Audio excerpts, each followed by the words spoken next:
മലയാളികളുടെ സ്വന്തം അഹങ്കാരം എന്നൊക്കെ പറയുന്ന ലാലേട്ടൻ ഇപ്പോൾ എമ്പുരാൻ സിനിമയുടെ വിവാദമുണ്ടായപ്പോൾ ഒരു ക്ഷമാപണം നടത്തിക്കൊണ്ട് എന്ന് വെച്ചാൽ ഖേദം പ്രകടിപ്പിച്ചുകൊണ്ട് ഒരു പോസ്റ്റ് ഇട്ടിരുന്നു. അതിൽ കൃത്യമായിട്ട് ഈ സിനിമയെ ബന്ധപ്പെട്ട് ആർക്കെങ്കിലും ചില ആളുകൾക്കെങ്കിലും വേദനിപ്പിച്ചിട്ടുണ്ടെങ്കിൽ അതിലെ ഭാഗങ്ങളെല്ലാം വെട്ടിച്ചുരുക്കുന്നു, അതിൻ്റെ സെൻസറിങ്ങിന് പോകുന്നു, അതിൻ്റെ ഉത്തരവാദിത്തം ഏറ്റെടുക്കുന്നു എന്നൊക്കെ പറഞ്ഞാണ് പോസ്റ്റ് ഇട്ടത്. അത് വലിയ രീതിയിൽ പിന്നീട് വാർത്തയാവുകയും ചർച്ച ചെയ്യുകയും ചെയ്തു. ഇന്നലെ മുതൽ തന്നെ ഈ സെൻസറിങ്ങിൻ്റെ വാർത്തകൾ വരുന്നുണ്ട്. ഞാൻ ഉൾപ്പെടെ വാർത്ത കൊടുത്തു സെൻസറിങ്ങിന് കൊടുത്തിരിക്കുന്നത്. അതിനുശേഷം ഇന്നലെ മേജർ രവി വന്ന് മോഹൻലാൽ മാപ്പ് പറയും, മോഹൻലാൽ ഈ സിനിമ കണ്ടിട്ടില്ല, ഇതിനു മുമ്പ് കവിതാ തിയേറ്ററിൽ 6 മണിക്കാണ് ഷോ കാണുന്നത്, മോഹൻലാൽ മൊത്തം സ്ക്രിപ്റ്റ് കേട്ടിട്ടില്ല, മോഹൻലാലിൻ്റെ ആളായി മാറിക്കൊണ്ട് മോഹൻലാലിന് വേണ്ടി ഇന്നലെ കൃത്യമായി മേജർ രവി എന്ന് പറയുന്ന സംവിധായകൻ, BJP പ്രവർത്തകൻ, മെമ്പർഷിപ്പുള്ള അദ്ദേഹം തന്നെ അതിനകത്ത് ഞാൻ സംഖ്യയാണെന്ന് പറയുന്നു, അദ്ദേഹം പറയുകയുണ്ടായി. അത് സത്യത്തിൽ വാസ്തവമായി വരികയും ചെയ്തു. ഖേദപ്രകടനം അത് മാപ്പ് ആക്കി ഖേദപ്രകടനമാക്കി ഏത് രീതിക്ക് വേണ്ടി നമുക്ക് വായിക്കാം, മോഹൻലാൽ ഇടുകയും ചെയ്തു. തൊട്ട് പിന്നാലെ അത് പൃഥ്വിരാജ് ഷെയർ ചെയ്തു, ആൻ്റണി പെരുമ്പാവൂർ ഷെയർ ചെയ്തു. എന്നാൽ അത് ഇതുവരെ മുരളി ഗോപി എൻ്റെ സ്ക്രിപ്റ്റ് റൈറ്റർ ഷെയർ ചെയ്തിട്ടില്ല. അതിൻ്റെ പ്രാധാന്യം നമ്മൾ കാണണം.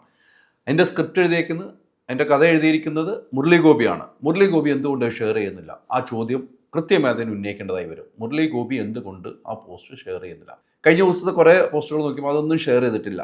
100 കോടിയിലേക്ക് എത്തിയെന്ന് പറയുന്ന പോസ്റ്റ് പോലും ഷെയർ ചെയ്യണം. അപ്പോൾ വിവാദങ്ങൾ ഇങ്ങനെ നടക്കുന്ന കാര്യങ്ങൾ ഉള്ളതുകൊണ്ട് മുരളി ഗോപി ഒന്നും ഷെയർ ഇല്ല. കൃത്യമായി മുരളി ഗോപി സ്ക്രിപ്റ്റ് റൈറ്ററാണ്, അദ്ദേഹം ഷെയർ ചെയ്യണം. എങ്ങനെയാണ് ഇത് ഒരു തിരുത്തലിലേക്ക് പോയതെന്ന കാര്യം നമ്മൾ ആലോചിക്കേണ്ടി വരും. നമുക്കറിയാം, ഗോപാലൻ ചേട്ടൻ ഈ സിനിമ ഏറ്റെടുത്തതിന് ശേഷം ആണ് സിനിമ റിലീസിന് ഇറങ്ങിയത്. ആൻ്റണി പെരുമ്പാവൂർ എന്ന വ്യക്തി ഈ സിനിമയെ മുന്നോട്ട് പോയി അദ്ദേഹത്തിൻ്റെ ഒറ്റ കഴിവുകൊണ്ട് മാത്രമാണ് ഈ സിനിമ തിയേറ്ററിൽ എത്തുകയും ചെയ്തത്.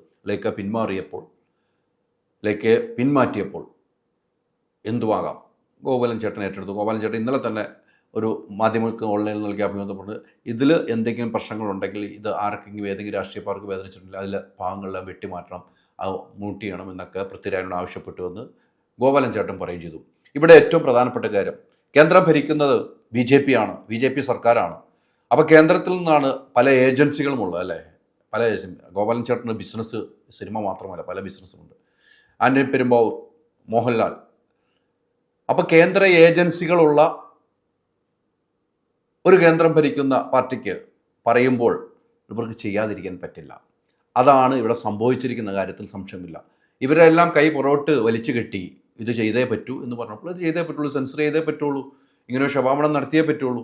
അതാണ് ഇവിടെ സംഭവിച്ചിരിക്കുന്നത്. അപ്പം അത് നിർബന്ധിതമായി തന്നെയാണ് ഇത് സംഭവിച്ചതെന്ന് നമ്മൾ വിശ്വസിക്കേണ്ടായി വരും. നിർബന്ധിച്ച് തന്നെയാണ്. അപ്പോൾ ഇവരെ കുറ്റം പറയാനും കഴിയാത്തൊരവസ്ഥയിലേക്ക് തന്നെയാണ് കേരളത്തിലെ ജനങ്ങൾ മാറുന്നത്. കാരണം അത്തരമൊരു കൃത്യമായ ഒരു ഇടപെടൽ കേന്ദ്രത്തിൽ നിന്നുണ്ടായ സാഹചര്യത്തിൽ തന്നെയാണ് എമ്പുരാൻ സിനിമയുടെ 17 സ്ഥലങ്ങളിലുള്ള വെട്ടിത്തിരുത്തുകൾ ഉണ്ടായിരിക്കുന്നത്. 26 മിനിറ്റ് ഇതിൽ വെട്ടിമാറ്റിയെന്ന് മേജർ രവി പറയുന്നു. മേജർ രവിക്ക് കിട്ടിയ അറിവ് കൃത്യമായിരിക്കും. മേജർ രവി പറയുന്നത് കൃത്യമാണ്. അതിൽ ഞാൻ പറഞ്ഞ ട്രെയിൻ, ആ സംഭവങ്ങൾ, ഗുജറാത്ത് കലാപത്തിലുണ്ടായ സ്ത്രീകൾക്കുണ്ടായ അനുഭവങ്ങൾ, ഒരു പൂർണ്ണ ഗർഭിണിയെ ബലാത്സം കഴിയുന്ന സീൻ, ഈ സീനുകളെല്ലാം മാറ്റിയിട്ടുണ്ട്.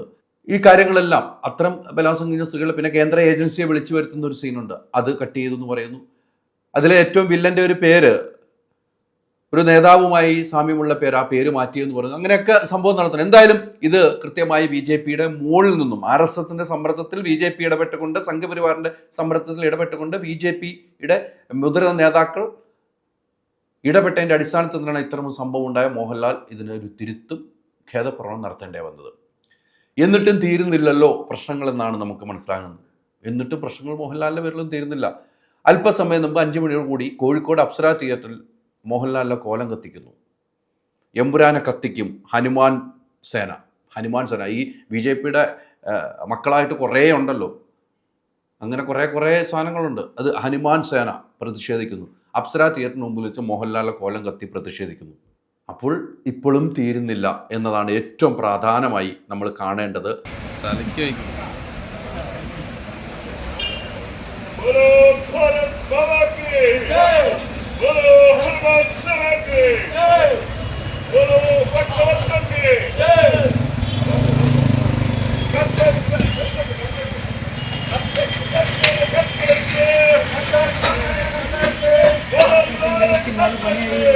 കഴിഞ്ഞ ദിവസം ഈ പോസ്റ്റ് വന്നപ്പോൾ അനുഭാവം പ്രകടിപ്പിച്ച CPM സൈബർ എതിരാളികൾ പോലും, സൈബർ ഗ്രൂപ്പിൽ നിന്ന് പോലും മോഹൻലാലിനെതിരെ ഇപ്പോൾ ഉയർന്നു വന്നിരിക്കുകയാണ്. ഇതും നമ്മൾ കാണാതെ പോകുന്നത്. ഈ മോഹൻലാൽ ഈ പോസ്റ്റ് ഇടുമ്പോൾ അതിന് തൊട്ടു മുമ്പെയാണ് മുഖ്യമന്ത്രി തിരുവനന്തപുരം ലുലു മാളിൽ സിനിമ കണ്ടിട്ട് അദ്ദേഹം ഒരു പോസ്റ്റ് ചെയ്ത്. അപ്പം മുഖ്യമന്ത്രിയുടെ പോസ്റ്റിന് പോലും വിലയില്ലാത്ത നിലയിലേക്ക് പോയി.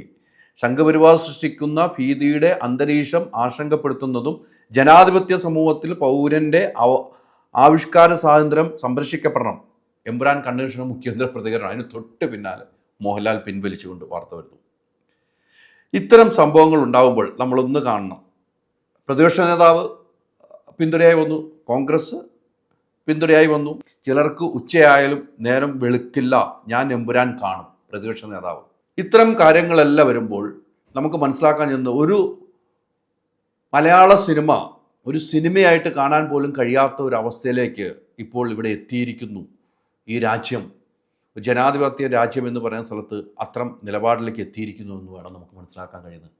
ഇതിനുശേഷം കോൺഗ്രസിൻ്റെ അബിൻ വർക്കി ഫേസ്ബുക്കിൽ ഒരു കുറിപ്പ് ഇട്ടിരുന്നു. അത് ശ്രദ്ധേയമായ കുറിപ്പാണ്. അദ്ദേഹം പറയുന്നത് ഇപ്രകാരമാണ്: ലാലേട്ട, എടോ മാമച്ച എന്ന് വിളിച്ച് നിങ്ങൾ പറയുന്ന പ്രജാ സിനിമയിലെ പഞ്ച് ഡയലോഗുകൾ ഇന്ത്യയിൽ തന്നെ ഏറ്റവും പ്രമുഖ ദിനപത്രത്തിലെ മേധാവിക്കെതിരെ ആയിരുന്നു. അത് നാട്ടുകാർക്ക് മുഴുവൻ അറിയാമായിരുന്നുവെന്ന് എബിൻ ഇപ്പോൾ ഫേസ്ബുക്കിൽ കുറിച്ചിരിക്കുന്നതാണ്. അതുപോലെ തന്നെ അദ്ദേഹം പറയുന്ന മറ്റൊരു പ്രധാനപ്പെട്ട കാര്യം, അതിലൊന്നും നിങ്ങൾ ഖേദം പ്രകടിപ്പിച്ചില്ല, ഞങ്ങളാരും ഖേദം പ്രകടിപ്പിച്ച് കണ്ടിട്ടുമില്ല. കമ്മ്യൂണിസ്റ്റ് വ്യക്തിത്വമുള്ള കഥ പറയുന്ന സിനിമകൾ നിങ്ങൾ കിടലൻ ഡയലോഗുകൾ അടിച്ചപ്പോഴും അതിലാരും ഖേദം പ്രകടിപ്പിക്കാൻ പറഞ്ഞിട്ടില്ല, ഖേദം പ്രകടിപ്പിച്ചിട്ടില്ല. കെ കരുണാകരനെയും പത്മജ വേണുഗോപാലിനെയും KM മാണിയെയും ഒക്കെ ആക്ഷേപഹാസ്യങ്ങൾ തഗ് ഡയലോഗുകളുടെ നിങ്ങൾ അടിച്ചമർത്തിയപ്പോൾ നിങ്ങളോട് മാപ്പ് പറയണമെന്ന് ഇവിടെ ആരും ആവശ്യപ്പെട്ടില്ല. പക്ഷേ എമ്പുരാൻ സിനിമയിൽ ലോകം മുഴുവൻ കണ്ടു നടന്ന ഒരു സംഭവം ചിത്രീകരിച്ചതിൻ്റെ പേരിൽ എന്നെ സ്നേഹിക്കുന്നവർക്ക് വിഷമമുണ്ടായി എന്ന് വിഷമിച്ച് സംഘപരിവാറിൻ്റെ തിട്ടൂരത്തിന് മുന്നിൽ സ്വയം പണയം വെച്ച സേവകനായി മോഹൻലാൽ മാറിയതിൽ എനിക്ക് അതിശയമില്ല എന്നാണ് കോൺഗ്രസിൻ്റെ ഒരു നേതാവ് കുറിച്ചത്. നേരത്തെ പറഞ്ഞ പോലെ സൈബർ സെല്ലിൽ നിന്നും CPM കേരള സൈബർ ഇടത്തിൽ നിന്നും ഒരു പോസ്റ്റ് വരുന്നുണ്ട്. അതും ശ്രദ്ധേയമാണ്. അവർ ഇന്നലെ വലിയ രീതിയിൽ മോഹൻലാലിനെ പുകഴ്ത്തി പറഞ്ഞവർ ഇന്ന് നേരെ തെറ്റി. ഇതാണ് രാഷ്ട്രീയം, ഇതാണ് രാഷ്ട്രീയ കളി എന്ന് പറയുന്നത്. അതും നമ്മൾ ഓർമ്മപ്പെടുത്തണം. മലയാളികൾക്കും മലയാളി സിനിമയ്ക്കും ഇങ്ങനെ നാണം കെടുത്തി മാപ്പ് പറയുന്ന ഏട്ടൻ എന്തുകൊണ്ടും സംഘികളുടെ പിന്തുടർച്ചക്കാരനാണെന്ന് ഒരിക്കൽ കൂടി തെളിയിച്ചിരിക്കുന്നു. അവരെഴുതിയ ഒരു പോസ്റ്റാണ്. ഏട്ടനെ വിശ്വസിച്ച് നല്ലൊരു സിനിമ മേക്ക് ചെയ്ത പ്രദർശനത്തെത്തിച്ച നട്ടലുള്ള സംവിധായകനായ പൃഥ്വിരാജൻ സുകുമാരനെയും തിരകഥാകൃത്ത് മുരളി ഗോപിയെയും കേരളത്തിലെ ഏട്ടൻ ഭ്രാന്തമൂത്ത സംഘികൾക്ക് വേണ്ടി ഖേദം പ്രകടിപ്പിച്ച പോസ്റ്റ് ചെയ്ത് അവരുടെ വിശ്വാസത്തിൽ കൂട്ടിൽ ഇല്ലാതാക്കി, അവരുടെ വിശ്വാസം പോലും ഇല്ലാതാക്കിയെന്ന് മറ്റൊരു പോസ്റ്റ്. അങ്ങനെ നിരവധി പോസ്റ്റുകൾ വരുന്നുണ്ട്. അതിൽ ഏറ്റവും പ്രധാനപ്പെട്ട അവർ ഷെയർ ചെയ്യുന്നത് കലാപാനിയിൽ ഒരു സീനുണ്ട്. മറ്റേ ബ്രിട്ടീഷ് ഭരണത്തിൻ്റെ ഇടയിൽ ഷൂ നിൽക്കുന്ന ഒരു പോസ്റ്ററും കൂടെ ഷെയർ ചെയ്തുകൊണ്ടാണ് അവർ അത്തരം ഒരു പോസ്റ്റ് ഷെയർ ചെയ്തിരിക്കുന്നത്. ഇവിടെ ഏറ്റവും പ്രധാനപ്പെട്ട കാര്യം ഞാൻ നേരത്തെ പറഞ്ഞതുപോലെ ഫാസിസം എങ്ങനെയാണ് ചരിത്രത്തിൽ ഇല്ലാതാകുന്നത് നമ്മൾ കാണുകയാണ്. ഭയപ്പെടുത്തുന്നവർ പിന്നിലേക്ക് ഓടും. ഒരു കാര്യം ഉറപ്പിച്ച് പറയാം, ഗുജറാത്ത് കലാപം എന്ന പേരിൽ സംഘപരിവാർ കൊന്നതള്ളിയ മനുഷ്യരുടെ ചോര എത്ര മായ്ച്ചാലും കളഞ്ഞാലും ഉണങ്ങില്ല എന്ന് ചിലർ ഇതിനകത്ത് കുറുക്കുന്നുണ്ട്. കുറുക്ക് കൊള്ളുന്ന പോലെയാണ് ചില ആളുകൾ ഫേസ്ബുക്കിൽ കുറിപ്പിട്ട് വരുന്നത്. ഇതും ഈ എമ്പുരാൻ സിനിമയെ ഓർമ്മപ്പെടുത്തിയാണ്. ഇത്തരം പോസ്റ്റുകൾ വരുമ്പോൾ നമുക്ക് ഒരു കാര്യം ഓർക്കേണ്ടതായി വരുന്നു. ആദ്യ ദിവസം ഈ സിനിമ ഇറങ്ങിയപ്പോൾ ആദ്യ ദിവസം സിനിമ കണ്ട് 6 മണിയുടെ ഷോ, അതിന് തൊട്ടുള്ള ഷോ കണ്ടപ്പോൾ ഇത്തരം ഒരു രീതിയിലേക്ക് ഇത് പോകുമെന്ന് ഇതിൻ്റെ അണിയന പ്രവർത്തകർ പോലും ചിന്തിച്ചില്ല. അപ്പോഴാണ് ബിനീഷ് കോടിയേരിയുടെ പോസ്റ്റ് വരുന്നത്. ആ ബിനീഷ് കോടിയേരി പോസ്റ്റ് ഇട്ടപ്പോൾ അത് കത്തുന്ന നിലയിലേക്ക് തന്നെ മാറി. എമ്പുരാൻ സിനിമയിൽ കോൺഗ്രസിനെയും അതിശക്തമായ വിമർശനം ഉന്നയിച്ചിട്ടുണ്ട്, CPMനെയും വിമർശിച്ചിട്ടുണ്ട്. മുഖ്യമന്ത്രിക്ക് വേണ്ടി തിരുവാതിര കളിച്ച ആ സീൻ അതിനകത്ത് ഉൾപ്പെടുത്തിയിട്ടുണ്ട്, അല്ലേ? തിരുവാതിര സീൻ ഉൾപ്പെടുത്തി മുഖ്യമന്ത്രിയെ ഉൾപ്പെടെ അധിക്ഷേപിക്കുന്നുണ്ട്. കോൺഗ്രസിനെ അതിശക്തമായി വിമർശിക്കുന്നു. കോൺഗ്രസിൻ്റെ ഒരു മന്ത്രി BJP ചായവിലേക്ക് വില കൊടുത്ത് വാങ്ങുന്ന നിലയിലേക്ക് കോൺഗ്രസ് ഭരണകാലത്ത് നടന്ന സംഭവങ്ങൾ അതേപടി ആവിഷ്കരിക്കുന്നു. അപ്പം അതിലൊന്നും മാപ്പില്ല. ഈ കാര്യത്തിന് മാത്രം മാപ്പ് പറഞ്ഞപ്പോഴാണ് ഇത്തരം പ്രതിഷേധങ്ങൾ ഇപ്പോൾ വരുന്നത്. മോഹൻലാലിനെ സംബന്ധിച്ചിടത്തോളം ഈ പ്രതിഷേധം ഉയരുമ്പോൾ മോഹൻലാൽ എന്നൊരു നടൻ, അദ്ദേഹത്തിൻ്റെ മനസ്സ് എപ്പോഴും ആർക്കും വേദന ഉണ്ടായാൽ അതിനോടൊപ്പം നിൽക്കുന്ന ഒരു മനസ്സാണെന്ന് പ്രേക്ഷകർക്കറിയാം. അതുകൊണ്ട് തന്നെയാണ് മോഹൻലാൽ അത്തരം ഒരു ഖേദപ്രകടനം നടത്തിയത്. ആ ഖേദപ്രകടനം നടത്തുമ്പോൾ ഒരു കാര്യം ശ്രദ്ധിക്കണമായിരുന്നു. ഇത്രയും നാളും കൂടെ നിന്ന, ഈ വിഷയങ്ങളുണ്ടായപ്പോൾ കൂടെ നിന്നവർക്കൊരു നന്ദി അതിൽ ചേർക്കാമായിരുന്നു എന്ന് ചില കോണുകളിൽ നിന്നും ശബ്ദമുയർന്നു കഴിഞ്ഞു. വേദന ഉണ്ടായവർക്ക് ഖേദപ്രകടനം നടത്തുമ്പോൾ ഇത്ര വിഷയമുണ്ടായപ്പോൾ സിനിമയെ ഏറ്റുപിടിച്ച, സിനിമയോട് കൂടെ നിന്ന ആളുകളോടും ഒരു നന്ദി വാക്ക് അതിലുണ്ടാകാൻ പാടില്ലേ എന്നൊരു ചോദ്യവും ഫേസ്ബുക്കിലൂടെ കുറിപ്പ് വരുന്നുണ്ട്. ആ കാര്യങ്ങളാണ് ഞാൻ ഓർമ്മപ്പെടുത്തിയത്. എന്തായാലും എമ്പുരാൻ സിനിമ ഇങ്ങനെയൊക്കെ ഉണ്ടാകുമ്പോഴും നല്ല രീതിയിൽ ഗംഭീരമായി മുന്നോട്ട് പോകുന്നു. മണിക്കൂറിൽ അത്തരം രീതിക്കുള്ള ടിക്കറ്റ് ബുക്കിംഗ് നടക്കുന്നു. ഇത് കട്ട് ചെയ്യുന്നതിന് മുമ്പ് കാണാനുള്ള തിരക്ക് എല്ലാ തിയേറ്ററിലുമുണ്ട്. ഇനി കട്ട് ചെയ്ത് കഴിഞ്ഞാൽ ഇത് കട്ട് ചെയ്ത സീൻ എന്താണെന്ന് കാണാൻ വേണ്ടി കണ്ടവർ വീണ്ടും കാണുന്ന ഒരു പ്രവണതയിലേക്ക് പോകുന്ന കാര്യത്തിൽ സംശയമില്ല. ഒരു സിനിമയ്ക്ക് വേണ്ടി ഇത്രമാത്രം ഒരു തർക്കമുണ്ടായിട്ടുണ്ടെങ്കിൽ ഇന്ത്യൻ സിനിമയിലെ ചരിത്രത്തിലേക്ക് മാറുകയാണ് എമ്പുരാൻ സിനിമ എന്ന കാര്യത്തിൽ സംശയമില്ല. ഇതിനു മുമ്പും സിനിമകൾ നമുക്കറിയാം. ഇതിനു മുമ്പ് സിനിമകളുണ്ടായപ്പോൾ BJP കേന്ദ്രത്തിൽ നിന്നും തർക്കമുണ്ടായിട്ടുണ്ട്. ഡ്രസ്സിൻ്റെ കളറ് പറഞ്ഞു വരെ തർക്കമുണ്ടായി. ആ ഡ്രസ്സ് മാറ്റിയില്ലെങ്കിൽ പ്രശ്നമാവുമെന്ന് പറഞ്ഞ് തർക്കമുണ്ടാക്കി. അപ്പോൾ ഒരു സിനിമ ചെയ്യണമെങ്കിൽ ആദ്യമേ ഇപ്പോൾ സ്ക്രിപ്റ്റ് BJPയെ കേൾപ്പിക്കേണ്ടി വരുമോ എന്നൊരു സംശയം ഇവിടെയുണ്ട്. സ്ക്രിപ്റ്റ് എഴുതിയാൽ ആദ്യം BJPയുടെ അല്ലെങ്കിൽ RSSൻ്റെ അല്ലെങ്കിൽ സംഘപരിവാറിൻ്റെ കയ്യിലേക്ക് ആ സ്ക്രിപ്റ്റ് കൊടുത്തത്, ഇതാണ് സ്ക്രിപ്റ്റ്, ഞങ്ങൾ ഈ സിനിമ ചെയ്യാൻ വേണ്ടി നിങ്ങളൊരു അനുമതി തരുമോ എന്ന് ചോദിക്കേണ്ട നിലയിലേക്ക് മലയാള സിനിമ, ലോക സിനിമ എന്ന് വിളിച്ചു പറയുന്ന മലയാള സിനിമ അത്തരം നിലയിലേക്ക് മാറിയോ എന്നൊരു ചോദ്യചിഹ്നം ഇട്ടുകൊണ്ട് തന്നെയാണ് ഇപ്പോൾ ഈ പ്രശ്നം അവസാനിക്കുന്നത് അങ്ങനെയാണ്. ഇനി സ്ക്രിപ്റ്റ് എഴുതിയാൽ കേന്ദ്രത്തെ അറിയിക്കുക, ഈ ഭരിക്കുന്ന BJP സർക്കാരിന് ആ സ്ക്രിപ്റ്റ് കൊടുത്ത് ഒരു അനുമതി വാങ്ങിയാൽ നമുക്ക് സിനിമ ചെയ്യാം. അല്ലാതെ സിനിമ ചെയ്യാൻ പറ്റുമെന്ന് ആരും വിശ്വസിച്ച് മലയാള സിനിമ ചെയ്യാൻ വേണ്ടി നിങ്ങൾ എല്ലാ പണവും മുടക്കി ഇങ്ങോട്ട് വന്നു കഴിഞ്ഞാൽ അത് പെട്ടിയിൽ തന്നെ ഇരിക്കും. ഇവരൊക്കെ ആയതുകൊണ്ട് ഈ സിനിമ ഇറക്കാൻ കഴിഞ്ഞു.